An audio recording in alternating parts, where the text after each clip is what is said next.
So you know I'm feeling better, right? Yeah, exactly. I was like only halfway mean last week. Exactly. Now I'm like full-fledged, on board mean.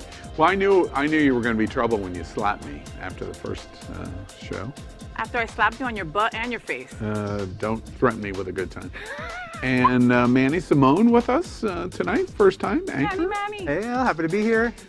We're getting ready to celebrate Hotspot's 35th anniversary. Isn't that amazing? Wow. It's great for the community. Let's do this. Lots of interesting news. Well, welcome to Queer News Tonight, the world's first and only LGBTQ daily evening news. It's time to queer up the news. It is 7 p.m. Monday, March 22, and we are literally out of the closet and into the headlines. So many of your important stories we're going to tell this evening on Queer News Tonight. The world's first live daily queer evening news show. Out of the closet and into the headlines on Q News Tonight. Thank you for joining Queer News Tonight. This is the world's first and only unedited live LGBTQ evening news show. Whatever happens, you will see it. This evening, we bring you the news of and perspective representing the LGBTQ community from South Florida, America, and across our planet. I'm your anchor at Queer News Tonight, Al Ferguson, and tonight let's welcome anchor Faye. What? She's out, she's proud, and I always say the most important part is she's most certainly loud. Just a little. She's a Latina to be reckoned with, half Puerto Rican, half Colombian, and 100% freaking Jersey. She's a radio personality and has the popular blog and YouTube channel called Faye What? Aimed at uniting the L and the G together. She's a hostess and MC for many South Florida events, and we're glad that they're coming back, by the way. A board member at Unity Coalition, as well as host of her new show, UCTV. An animal advocate, owner of Faye's Fur Family, and is the anchor of the new Happening Out.Travel news show. Good evening, Faye. Good evening, Manny and Al. So happy to be here, so happy to be back. I'm recuperating and back strong. Ow, I think that hurt. I'm tired just reading all of the things that you're doing. Next up, let's welcome anchor Manny Simone. He has worked for the Broward Center for the Performing Arts as a singer and a section leader with the Master Chorale of South Florida. Has worked and volunteered with community organizations such as the Slow Burn Theater Company, Latino Salute, and Deliver the Dream. He has previously worked as the news anchor for South Florida Gay News and the digital television show there called Wilton Live. He is currently a correspondent for Hotspots Media Group, and Hotspots magazine is getting ready to celebrate their unbelievable 35th anniversary. Good evening, Manny. Hey, Al, thanks for having me. Well, tonight we begin with the queer headlines. The LGBTQ community in South Florida and across America is diverse. Our community across the world is vast, and here are the bullet points of the queer news for today, Monday, March 22nd. We begin with queering up religion. Religious freedom is not about religion. It's about money. Here's a secret that has stopped the Equality Act in its tracks in the U.S. Senate. The Republicans and religious leaders have framed the subject as one of religious freedom and have, so far, seemed to have won that debate, since we are not framing this as religious institutions wanting special rights to discriminate. And let's not forget the boogeyman or woman they use, which is our trans community. But why does the religious right put up so much fight against the Equality Act? The secret reason seems to be many churches don't like the Equality Act in that it shines a light on their finances and what they use our tax dollars for. Simply put, they are afraid it will take money out of their coffers. The Equality Act has the support of the significant majority of American voters, Fortune 500 companies, unions, civil rights organizations, and human rights groups. But that is not enough. Religious organizations, primarily the Catholic Church, Mormons, and evangelicals, are putting up lobbying and publicity campaigns against its passage under the guise of religious freedom. The Equality Act does not have any enforcement in religious practices, but religious freedom is a defense to protect federal money. The Catholic Church, as well as others, have charity organizations which bring in large sums of your tax dollars. Many are funded completely by these taxes, and the religious right uses their funding to discriminate against the very people who fund them. They even pay for lawyers to lobby against the legislation, such as the Equality Act. Among the religious charities include community centers, adoption agencies, child services, food pantries, and even counseling services that support conversion therapy. An example is the Boy Scouts of America, who refused to have gay members, but the largest funding mechanism for the Boy Scouts troops was directly connected with the church. The Equality Act will ensure that these organizations, these community centers, adoption agencies, and so on, do not discriminate. How much is that worth? With the latest Paycheck Protection Program, which is supposed to support businesses, according to the Associated Press, the Catholic Church and its diocese alone receive somewhere between $1.4 and $3 billion. They received this money even though they had $10 billion in reserves. As we have reported at Queer News Tonight, the passage of the Equality Act is in jeopardy now because of this conflict with religious freedom. The filibuster supermajority rule of 60 in the Senate means the time for full LGBTQ equality has likely not arrived yet. Yet. Follow this space. Yet, Al. And, wow, while you're reading that story, Al, all I keep on thinking in my mind was money, money, money, money, money, money, money. I mean, the biggest business on earth is what?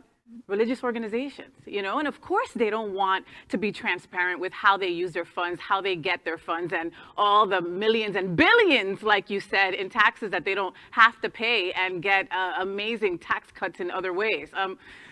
Is the Equality Act in jeopardy? Yes, I'm praying that it still will pass through. Yeah, Faye, you said it exactly right. You just have to, unfortunately, follow the money. This kind of reminds you of a George Carlin skit where he says, God is all powerful, all knowing, and all wise, but he just can't handle a checkbook. And, unfortunately, this seems to be the case. And I think that Al had a really good point for what he said. The religious freedoms are not going to be infringed upon. That's not what we're trying to do. You could still practice what you want to practice. You have that right to do so. But obviously, the Equality Act definitely needs to be passed. Yeah.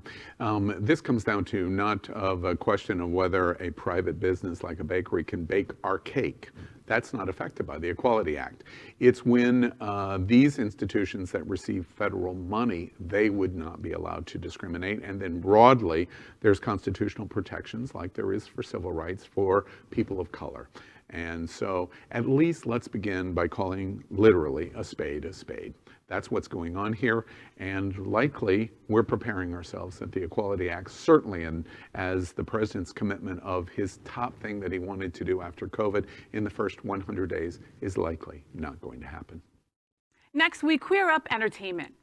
New study reports LGBTQ migraines twice as likely as counterparts. Ellen DeGeneres suggests gay Tylenol.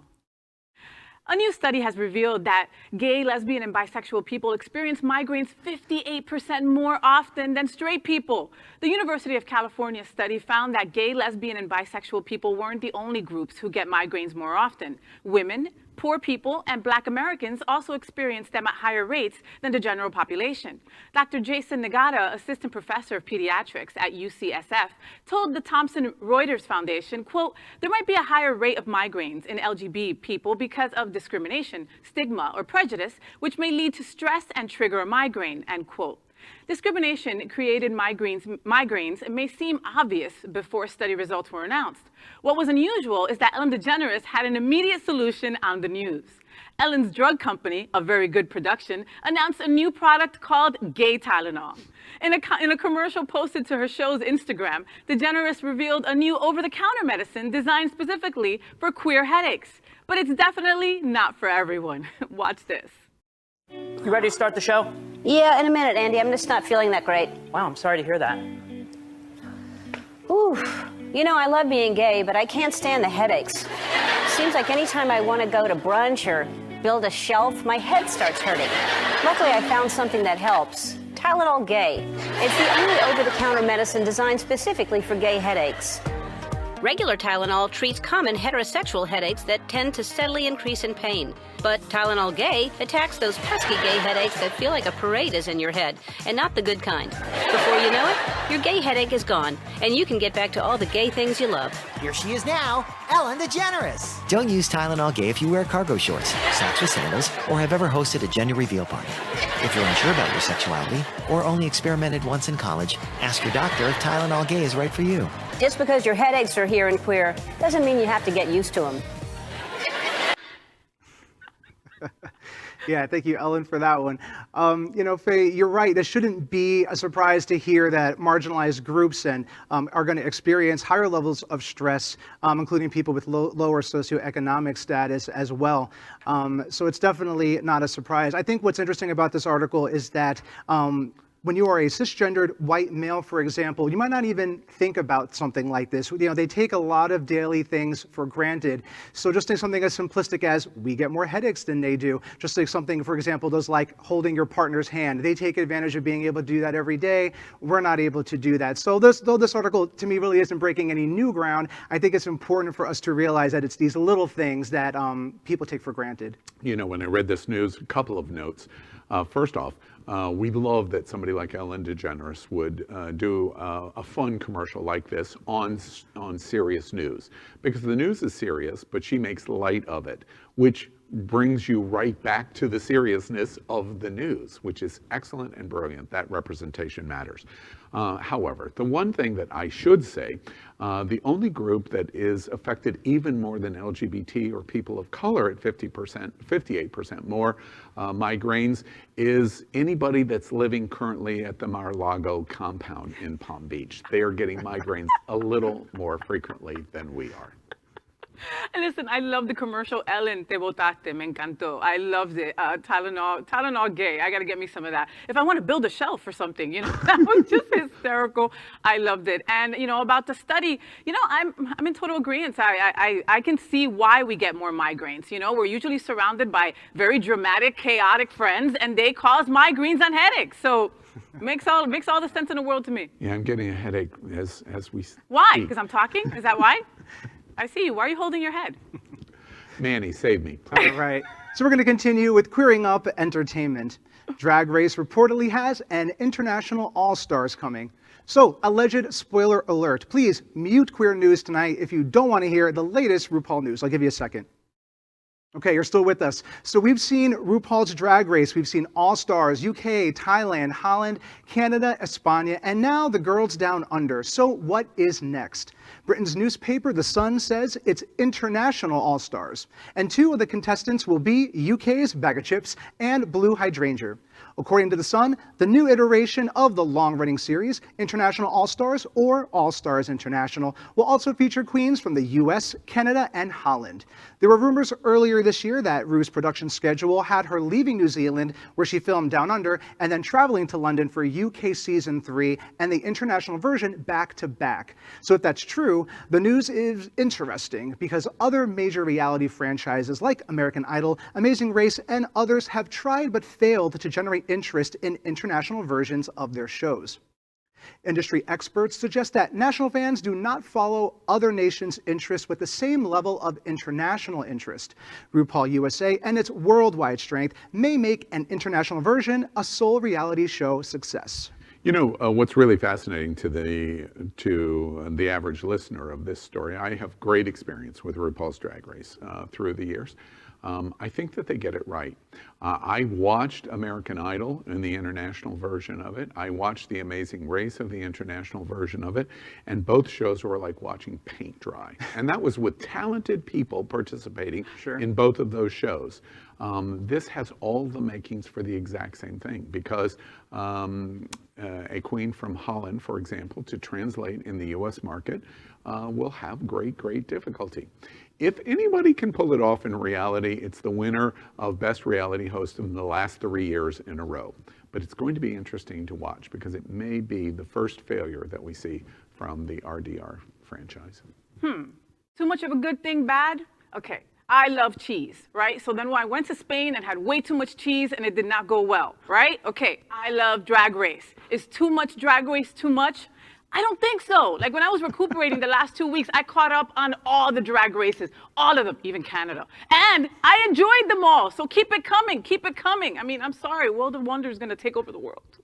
You know, I have to say, I absolutely agree with you. My 2 words for this are yes, please. Wow. There is no such thing as too much Drag Race for me. I am ready for Drag Race College Edition. I am ready for Drag Race Octogenarian 50+. I am ready for Drag Race Conjoined Twins if they go there. I don't care. I will watch every iteration of Drag Race that comes out. I think it's done wonders for our community. It has brought us into the mainstream in a completely new way over the past several years. And I think it's just it's a necessary fabric of our culture, and I hope it's around for a very long time. You know, based on what you two just said, I'm going to call Fenton right after this show.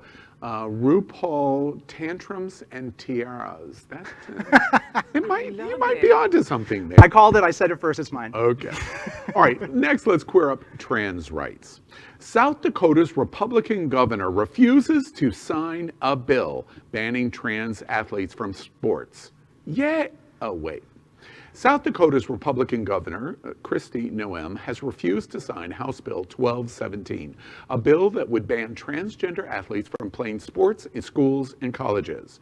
But while her decision might sound surprising, especially since she said she was excited to sign the bill just last week, she only opposed the legislation because she thought it shouldn't ban trans women from college sports. She worried that such a ban would cause big money collegiate sporting organizations like the National Collegiate Athletic Association, the NCAA, to avoid holding games and tournaments in the state. In other words, the support was not LGBTQ support, but rather money, or the lack of it for South Dakota. But instead of vetoing the bill, she has pledged to use a style and form change maneuver that would allow her to return the bill to the legislature with notes of her desired changes. If the legislature complies, she'll sign the revised law. One of the bill's sponsors, Republican State Representative Rhonda Milstead, expressed disagreement with Noem's plan. Milstead said, quote, "Legislators are the one who make the laws and the governor signs them. She's gutting the bill and writing a new law, and that's not her job," end quote. It seems that for LGBTQ rights in South Dakota, the enemy of my enemy is my friend, at least temporarily. Madam Kristi Noem, may I call you Kristi? I'm watching you. I got eyes on you. You're not part of us. You ain't trying to help us in any way, shape, or form. It's all another story about what? Money, money, money, money. That's all you worried about, girl. Exactly right, Faye. It's about the mighty dollar once again. You know, I did a little research on this, and she also talks about that we should be focusing on pay equity for across genders, and about just kind of protecting our athletes. And I think those are wonderful things, and I agree with them. I wonder how much of that is really genuine, or how much of that is kind of just a manipulation to kind of take focus of what she's trying to do. You know, honestly, it's sad for me to say, but I wrote South Dakota and Montana off quite a while ago. The most interesting thing about this story is called the NCAA. Please never tell me that boycott and power of boycott is not powerful. The governor of South Dakota is trying to change the law because of the threat of the NCAA's boycott of South Dakota. And because it had to do with money, it becomes more powerful than the cultural issue of their fear of trans people in sports. Next, we queer up sports. PGA goes naked in the gayest place on planet Earth. Well, kinda. Wait, what? On Friday at the Honda Classic, Wesley Bryan's tee-ball landed on the edge of the water that runs along the entire left side of the par 4-6 hole. He had two options: take a drop and try to get to par, but still miss the out by a mile, or strip down to your undies and watch his shot go viral over the weekend around the world. So you probably can guess which he chose. And he was one of 3 players over the weekend at the PGA tournament in South Florida that did so. I guess we prove, even if you're straight, this is the gayest place on planet Earth. Mm-hmm. You know, and they say, when in Rome, right? You know, the thing that strikes me most about this is not the fact that he took off his pants. It is actually the crop-topped white tied in a little knot with the matching white gloves. And I really think we're going to see that fashion trend happen in the next 6 months. Mark my words. We're going to see a lot of white crop tops with the knot and matching white gloves. We'll see. You know, I had never heard of Wesley Bryan until this weekend. So he accomplished, mission accomplished, dude, mission accomplished. And what's also very funny about him doing this is he very likely knew exactly what he was doing, because even if he would have hit par, he was going to be at least 6 strokes out from being able to qualify into the next round. So there was no chance for him anyway, and he still took his pants off. Now I know he's a straight guy, but that's as gay as it gets. You know, but is he, Al, is he really that straight? Because I've never seen a straight guy tie a little bun right there on a crop, make it a crop top instantly. It wasn't even like, you know, like weird or like, how do I do this? Bloop, bloop, bloop. Yeah. Done. He's very assured. That was a very strong, confident knot up there, I have to say. Right. So now it's time to queer up gay culture. Queer men who celebrate femininity have less internalized homophobia. At Queer News Tonight, we have talked about it with log cabin Republicans, gays for Trump, and #walkaway. But now there seems to be scientific proof as the journal Trends in Psychology published a study revealing how closely perceptions around gender and sexuality are intertwined. The study found queer men who harbor negative attitudes about effeminacy suffer from internalized homophobia more than those who don't. Mosier de M. Ramos said, quote, "The biggest surprises were related to the intensity of the association between internalized homophobia and anti-effeminacy," end quote. The study, authored by Ramos, Angelo B. Costa, and Eller Sequeira Santos, and the survey assessed negative attitudes toward effeminacy, internalized homophobia, and outness, and found that negative attitudes toward effeminacy can cause shame, self-hatred, and hostility towards others, while internalized homophobia can cause mental health issues like anxiety and depression and low self-esteem. In sum, the men who desire to be more masculine had the most negative attitudes toward effeminacy. Costa said internalized homophobia also comes with, quote, "elements of sexism, prejudice against women, and femininity. Men who harbor the worst attitudes toward femininity also have the worst negative mental health outcomes," end quote. Costa added, "Another important takeaway from the study is that internalized homophobia can be thought of as more than just a rejection to one's sexual orientation. It also intersects with the gender bias and the search for an idealized male sexual performance." You know, it's fascinating to me. This study is the first of many that needs to be done for the LGBTQ community. Its first signs are very indicative of what we've watched in the 2016 and the 2020 presidential elections. I have been a leading voice in the United States to propel at least the ability for Trumpsters and conservatives to be able, in the LGBTQ community, to express their opinion. However, I was always confused at the opinions that they expressed, because they adopted hateful and loathing opinions from the leadership that came from the Trump circles, including the president, including his son, including Richard Grenell, and others. And now we have a smoking gun in proof. In the study results, it is a reflection of shame, self-hate, and striking out against others. So while they claim to be LGBT, they really are exhibiting the self-hate and loathing that the internal feminization that they view of homosexuality represents. It completely explains what we have watched in Gays for Trump and the Log Cabin Republicans. And that's what I was going to say. What touched me the most of this story was that part, the internalized homophobia can cause elements of sexism, prejudice against women, and femininity. That's everyone in the Gays for Trump guys. That's how you describe them, like, to the T, you know? And now there's proof of it, something that we've already known. Sure. You know, this story really spoke to me very personally because, to be frank, I came out much later than I should have, and I have no issue claiming that. And the anxiety and the self-hatred that I felt really permeated every other aspect of my life. And near the tail end of where I was before I decided to fully embrace who I was and come out, I didn't even like who I was anymore. My behavior, my attitude towards others, and people who know me, I'm a pretty happy-go-lucky guy. I'm pretty friendly and outgoing. At that time, I look back and I'm kind of embarrassed about some of my behavior and how I treated other people, and all of it really stemmed from a level of self-loathing. And so this article I thought was pretty fantastic. Yeah, very, very interesting. Well, next we're going to queer up South Florida. Save's Door-to-Door Saturday is trying to get out the vote. South Florida LGBTQ civil rights advocacy will have Saturday's Brigade, spelled G-A-Y in the middle of the word, and a Get Out the Vote campaign through Tuesday, April 13th's election in Coral Gables in Miami-Dade County. SAVE encourages you to participate and volunteer for the door-to-door canvass to increase pro-equality turnout in the upcoming municipal elections. Every Saturday from 10 a.m. to 2 p.m. It's easy, according to SAVE. They will give you all the tools you need and the training you will need to have high-impact conversations with voters. According to SAVE, motivating pro-equality voters to cast their ballots is the most important work we can be doing right now. Go to save.lgbt for more information and complete details. I'm glad that we did this story, guys, because, we really all have to do our part, do service, do our part for the LGBTQ community. Yes, we are teachers. That's what we do. We represent a whole big community. Yes, we do.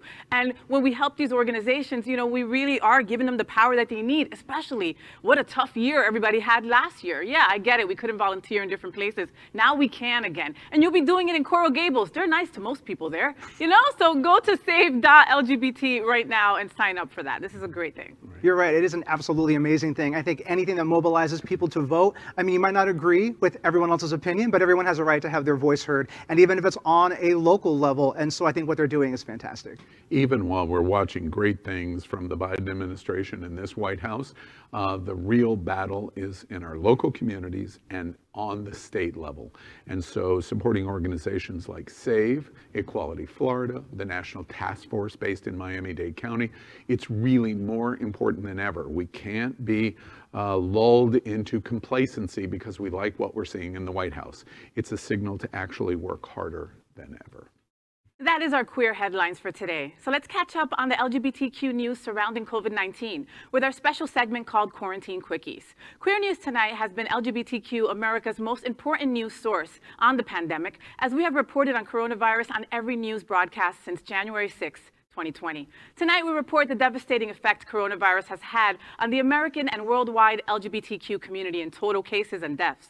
We also provide hope of a new light at the end of this long tunnel. As of tonight, more than 2,136,000 LGBTQ Americans have contracted COVID-19, and more than 38,000 LGBTQ Americans have died from coronavirus.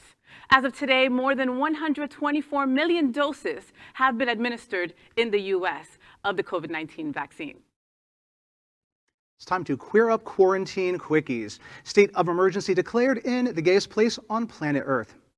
A state of emergency has been declared by South Florida's mayors and law enforcement organizations. Miami Beach police fired pepper balls into crowds of partiers and arrested at least dozens of people this weekend as the city took extraordinary measures to crack down on spring breakers who officials have said are out of control. The aggressive enforcement actions came just hours after Miami Beach Mayor Dan Gelber declared a state of emergency and set an 8 p.m. curfew, saying the crowds that have descended on the city recently are, quote, more than we can handle. Too many are coming really without the intention of following the rules, and the result has been a level of chaos and disorder that is just something more than we can endure, end quote. Saturday night, hundreds of mostly maskless people remain in the streets well after the 8 p.m. curfew. Queer News Tonight has anchors that live in the South Beach and Miami Beach neighborhoods. The state of emergency orders affect LGBTQ businesses, including the nightclub Twist, drag queen restaurant The Palace, and Axel Hotel and Gathering Hotel, among many others. With sirens blaring, police opened fire with pepper balls, a chemical irritant similar to paintballs, into the crowd, causing a stampede of people fleeing. Many firearms were also confiscated. The state of emergency will last until at least March 30th, and City Manager Raul Aguila will have the option to extend it to April 13th. All three causeways to South Beach close in the evening, and gigantic traffic issues are being created. The attempted crackdown comes as Florida has thrown open its doors to tourists after a year of coronavirus lockdowns and restrictions around the country. Governor Ron DeSantis has bragged that the state is a, quote, oasis of freedom, end quote, during the pandemic, and the stir-crazy are flocking to the state's restriction-free beaches and nightlife. There is growing concern in the famous LGBTQ community of the possibility of the coronavirus super-spreader event in Miami. The city had the highest COVID-19 positivity rate of any city in the nation over the last week. You know, Manny, the last sentence of your reporting is likely the most important. We don't know what the consequences are going to be of this. Certainly, in terms of the COVID super spreader opportunities, it's going to spread to other cities. The one positive that we take from this is it's not a reflection on the LGBTQ community. These are people coming from outside the community that absolutely just want to go wild.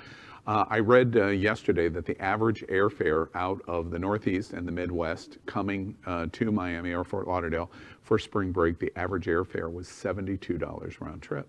So as a result, anyone can come, and this is the result of it.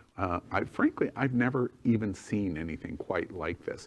This is not social unrest. This is not protest of Black Lives Matter. This is not the Stonewall riots in discrimination. These are people that want to do what they're doing so they can drink and have fun. And so as a result, we've just got to get through it and move on. Fortunately, it does not seem to be a reflection on the LGBTQ community. Boys, it is insanity down there, okay? First of all, I wouldn't step one foot down there in Miami Beach for a bit, okay? I had a friend, a childhood friend from Jersey, and she's like, yeah, I'm on Miami Beach, you know, can you come by? Sorry, girl, you can Uber to me. I'm going nowhere near your butt. I apologize, you know? It's crazy, and, you know, thank you for Only in Dade for putting all those videos up. They are interesting to look at. You can't stop looking at the crazy videos, but it's just insanity. I have friends, like we all have friends that lived out there that they can't even walk their dogs, you know? I worked and lived on South Beach back when I was skinny.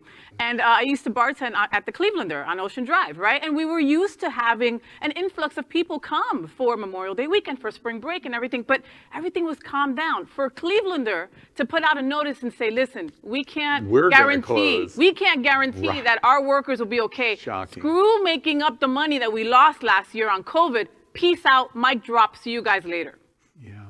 Yeah, I mean, no, it is sad that these businesses are being affected so much, and you know, it's affecting everything. I get, we're all stir crazy. We completely get this, and I have met so many people who are now new to South Florida from California and a bunch of other states, just like the article said, that are coming here because of our lack of restrictions. The one thing I was wondering is, in the article it mentions about the number of firearms that were also confiscated. That says to me that these people are not all out-of-state people. I think some of these people are also local, and I'm going to mention that because I don't think these people are able to bring firearms on airplanes. If they're driving down to Miami, that's different. But when I'm hearing that they are also confiscating firearms, it says to me that these are also people within our community who are still, contributing to what's going on down there. Wow. Well, that is our COVID-19 news for tonight. We hope for improvements.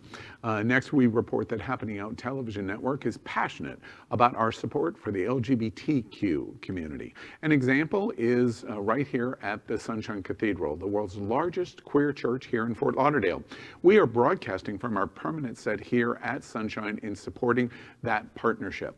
The network broadcasts the largest LGBTQ religious broadcast in the world, with more than 30,000 watching every Sunday at 10:30 a.m. Eastern, and it's totally live.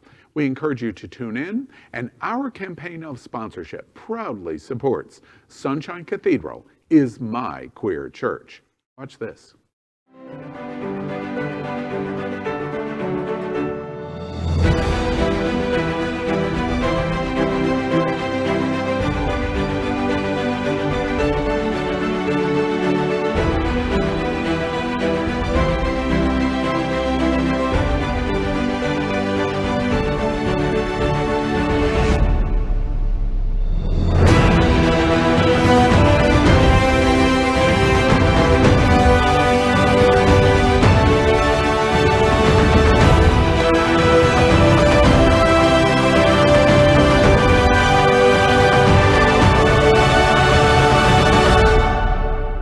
Hi, I'm Dean Trantalis, the mayor of the city of Fort Lauderdale. They say the gayest place on planet Earth, and Sunshine Cathedral is my queer church.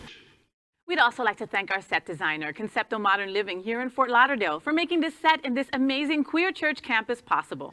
Finally, we thank Queer News Tonight's hotel sponsor, Best Western I-95 Fort Lauderdale. This is the closest and best choice to the famous Wilton Drive, and our host and guest stay at this LGBTQ ally partner. We encourage you to stay here when visiting South Florida. Queer News Tonight is proud to support Next, our local nonprofit organizations. And tonight, we are pleased to feature Broward House. Opening its doors as an assisted living facility in 1988 to care for those living and dying with AIDS with dignity. And dignity is still the core of what they do today. Watch this.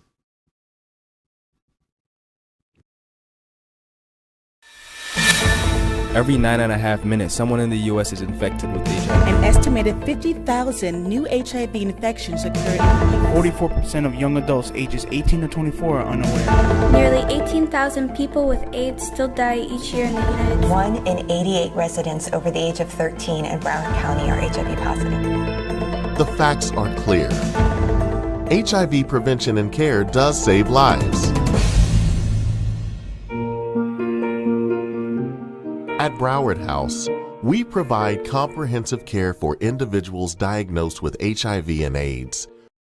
Broward House serves all people of all backgrounds, genders, races, and sexual orientations, with and without income and insurance. Their services include a full spectrum of support to live with and prevent HIV. And their goals are simple: to support the health and stability of each individual with a plan unique to their goal, allowing each person to create their own success story. Joining us tonight is Stacy Hyde. She began leading the agency in 2013 as their CEO and has committed to Broward House's work in HIV care, prevention, and housing since 2002. Her tenure is complemented with a history as a social worker providing case management and mental health therapy at Center One in the 1980s, believing no one should be shunned because of any disease. To tell us more about Broward House and their amazing work in our community is President and CEO Stacy Hyde. Welcome, Stacy, to Queer News Tonight. Thank you for having me. Glad to be here. Well, Stacy, I want to begin with the 20,000-foot issue for a 501c3 charity like Broward House.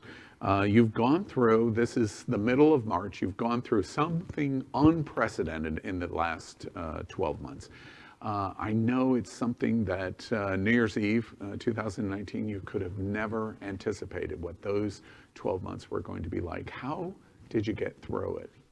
So I think, like everybody, nobody anticipated this, but we work in HIV and we serve those who are homeless and with mental health. So when it came to the table, and I can still remember sitting at the table with the team saying, what do we do next when the pandemic started to hit?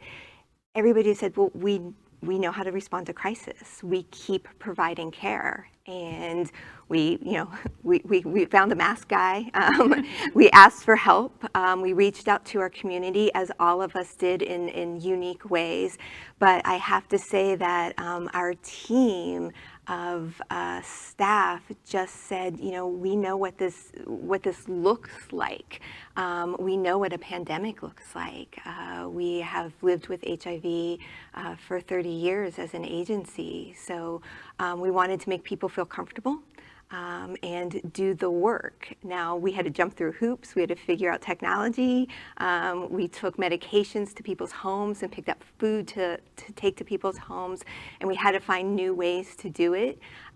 We have, as every nonprofit, struggled financially, and as a lot of businesses, but we figured it out, and we worked with other agencies in the community, and that's when our partnerships became so important, where we shared information and did it together.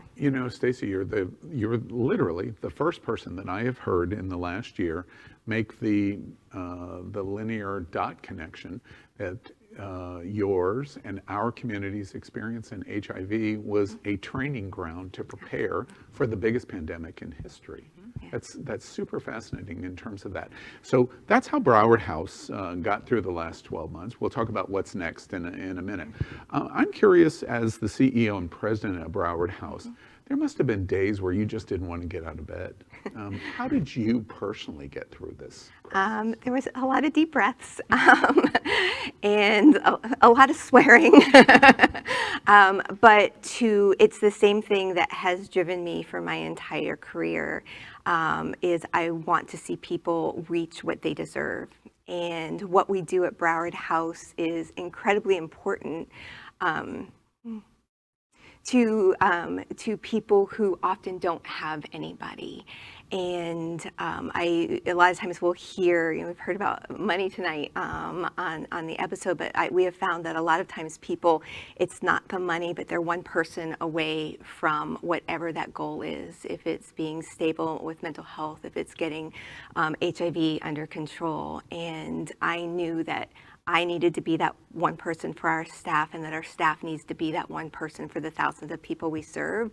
So there wasn't a choice of not getting up. Yeah, I have said here at Queer News Tonight, and it's happening out, etc.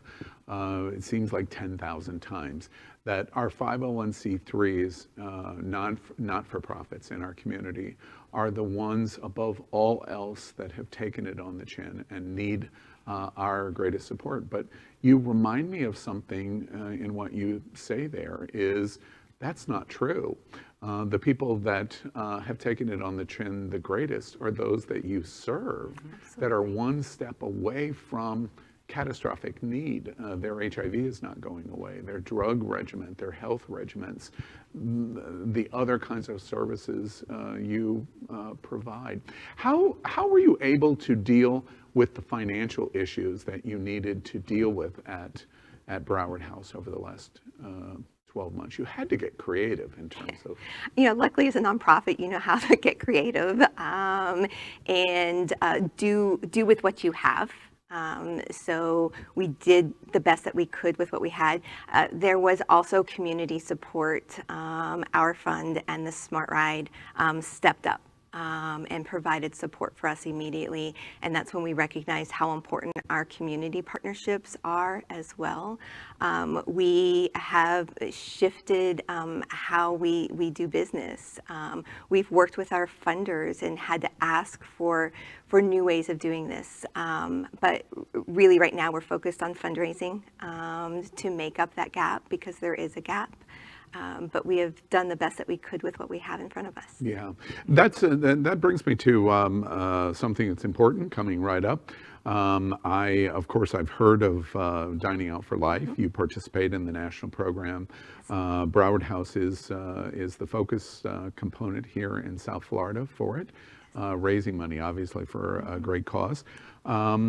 Dining Out for Life is complicated because we went through a long period of time that another segment of our society that's taken it on the chin is restaurants. Yes. But I understand that Dining Out for Life is coming back, but there's some changes for April next month. Tell us a little bit about what Broward House is going to be doing with their annual Dining Out for Life. Yeah, we wanted to continue to move through 2021 and have Dining Out for Life. We weren't able to do it in 2020. But as you said, our restaurants have been impacted, and our restaurants have been so generous with us over the years, and with many organizations over the years. So what we decided is instead of one day, typically Dining Out for Life is the last Thursday of the month, is let's do Dining Out for Life from April 1st to April 30th. And we have a few goals in that. One is we want to fill the restaurants and fill them with takeout and dine in and help them to be strong, because restaurants have been a core part of philanthropy in our communities and supporting our organizations. So we want to give back to them and make them strong. So we're asking everybody, we'll have about 30 restaurants, to check out our website. Do maybe a Dining Out for Life passport and hit every restaurant that you can for the month of April, and let them know that they're important and that we appreciate the support for Broward House. The next thing is we are straight up asking people to donate directly to us. Typically we'd raise about $50,000 from our restaurants. We're not going to do that this year, and we need people who have the ability to donate. Anybody who cares about individuals living with HIV and wants to see this go away as much as COVID. This is another disease we want to combat. We're asking for people to donate to us. and then to share the restaurants, to share the Broward House message. HIV and care and prevention are important to everybody. They may not know it. But it impacts somebody in their lives, and we have the power to change that. You know, it's also interesting to me that our conversation has kind of moved to how Broward House got through this, how you were able to get out of bed, how you were able to provide and continue to provide services to those that needed your services so much was community. Community steps up. It's not the big institutions. It's not the federal government. It's not those. It's the community. And one of the perfect examples of that is the restaurant industry. Most of these restaurants are small mom and pop organizations at the end of the day. And even with what they're facing, they're still stepping up for an organization like Broward House. We have been passionate here at Queer News Tonight of supporting Flockfest, for example, and their event at Barrita and at Tats and Tacos, etc., because the restaurants really have been such a core support. And I hear that in your explanation of what you're going to be doing in the month of April. I understand approximately 30 restaurants are going to be participating? Yes. Yeah, and you can find that out by going to your website. Yeah. Okay, well, and let's make sure that we do that and find out the details of how to support that. How do we get information on Dining Out for Life and follow Broward House and all of the work that you're doing? So you can go to our website, www.browardhouse.org. You can follow us on Facebook and Instagram and Twitter, and every once in a while TikTok. Yeah. All right. Every once in a while. Every once in a while, we're getting there. We're getting there. Listen, I love Stacy. I mean, I'm a little turned on. I'm gonna say because she's like this little firecracker, right? But it's like you also don't want to piss her off. Like you could just tell that if she's pissed, she's gunning for you. You know. So as you know, on behalf of Queer News Tonight, I want to tell you just thank you for representing us for over 30 years. You are just incredible in what your organization is doing. So it's time to dine out and get that money over to Broward House. So go to browardhouse.org for all the information, and we'll definitely be. Well, we love to eat, so you know me and Al will be there for sure, right? We'll be there for sure. I'm sure Manny too. Stacy, again, we're happy you got out of bed last year. And we're happy that Broward House has survived this. You must be optimistic of what you're seeing in the news and the vaccines, where all of this is going. We are. There is a lot of hope. There is a lot of hope is on the horizon, yeah. Right. And I love the illustration. I won't think about the pandemic in the same way. Those that had the greatest experience in the HIV pandemic were the best prepared in the COVID-19 pandemic. Make sure that you get out there and support Broward House. It is vitally important directly in the LGBTQ community. And Stacy Hyde, we're very happy that you've been with us tonight here at Queer News Tonight. Thank you. I've enjoyed being here. All righty. Thank you, Ms. Stacy. So that is today's news for the LGBTQ community on the world's first and only daily LGBTQ evening news show. Is our community important to you? Then you can help us by liking and subscribing. Ring that bell for updates and share the news. We are the only LGBTQ television live video news in the world that is out of the closet and into the headlines, and we need your support. I'm your anchor, Al Ferguson, and on behalf of my partner anchors tonight, Faye What and Manny Simone, we're going to see you daily, which also means tomorrow night at 7. Good night.